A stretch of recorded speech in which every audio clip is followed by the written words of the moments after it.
സ്വപ്നല്ല വാസുട്ടാ, സത്യമാ സത്യം. സംശയമാണെങ്കിൽ വാസുട്ടം നോക്കിയേ.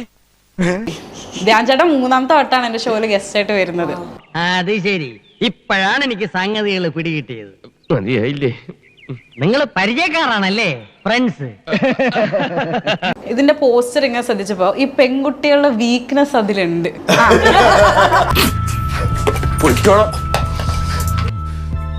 ഞാൻ ചിരിച്ചു പോയനെ. എന്താ കേക്ക് ഞാൻ പറയട്ടെ, എന്താന്നറിയോ? കട്ടത്താടി, ബുള്ളറ്റ്, മുണ്ട്. ഈശ്വരനാണ് സത്യം. ഞാൻ പറയുന്ന കള്ളമാണെങ്കിലേ, കള്ളമാണെങ്കിൽ സാറ് ചത്തുപോട്ട്. ചില ഗേൾസ് പറയുന്നുണ്ട് സാധനം ഉണ്ട്. അപ്പൊ ആ ഒരു വീക്ക്നെസ് എവിടുന്ന് കിട്ടിയോ തനിക്ക് ഇങ്ങനെയുള്ള സാധനങ്ങളൊക്കെ? അതിപ്പോ കിടാവ് ആരോടും പറയാതെ പെട്ടെന്ന് നാട്ടിൽ പോയപ്പോ തൽക്കാലം വേറെ ആരും കിട്ടിയില്ല. അയാള് വരുന്നവരെ ഇയാള് നിൽക്കട്ടെ എന്ന് കരുതി. താൻ ഇത് എന്ത് പണിയാണ് പോയി കാണിക്കുന്നത്?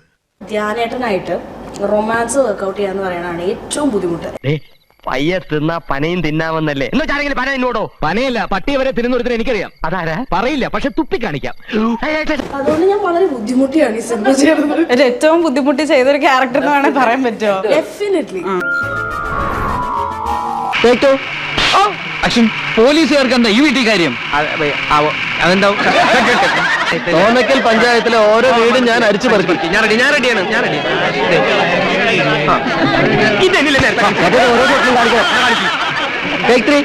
എന്റെ ദൈവമേ, ആക്ഷൻ! പോലീസുകാർക്ക് എന്താ ഈ വീട്ടിൽ കാര്യം? തോന്നക്കൽ പഞ്ചായത്തിലെ ഓരോ അരിയും ഞാൻ പെറുക്കിയെടുക്കും.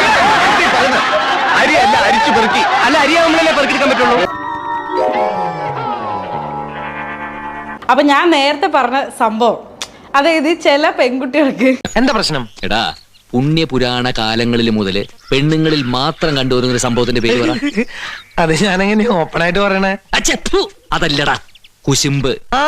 നിങ്ങൾ രണ്ടാളും ഇവിടെ ഉണ്ടെങ്കിലും ഒരു ഷോ സ്റ്റീലർ എന്ന് വേണമെങ്കിൽ എനിക്കിന്ന് ഷാലുവിനെ വിളിക്കാം. അയ്യോ ഞാനോ?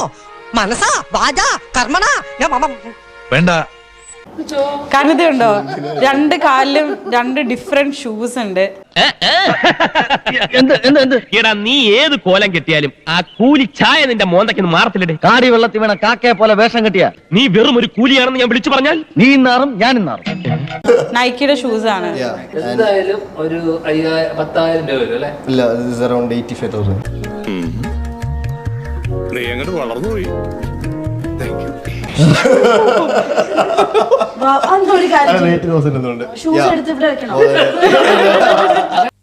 ഇതാ എനിക്ക് പിടിക്കാത്ത. ഞാൻ എന്ത് ചെയ്താലും വെയിറ്റില്ല. എത്ര കഷ്ടപ്പെട്ട ഇല്ലാത്ത കാശുണ്ടാക്കി ഞാൻ എന്നൊക്കെ വാങ്ങിച്ചോണ്ടെന്നറിയോ? അങ്ങനെ ഒരു കാര്യം ചെയ്യ്, നീ നിലത്തിരുന്നിട്ട് ഒരാള് ഗോൾ അടിച്ച പോസ്റ്റിൽ കയറി പിന്നെയും ഗോൾ അടിക്കരുത്. അത് തന്നെയാണ് എനിക്കും പറയാനുള്ളത്. ഗോളി ഇല്ലാത്ത പോസ്റ്റ് കയറി വെറുതെ ഗോൾ അടിക്കാതെ ഞാനൊരു ഗോൾ അടിച്ചോട്ടടാ.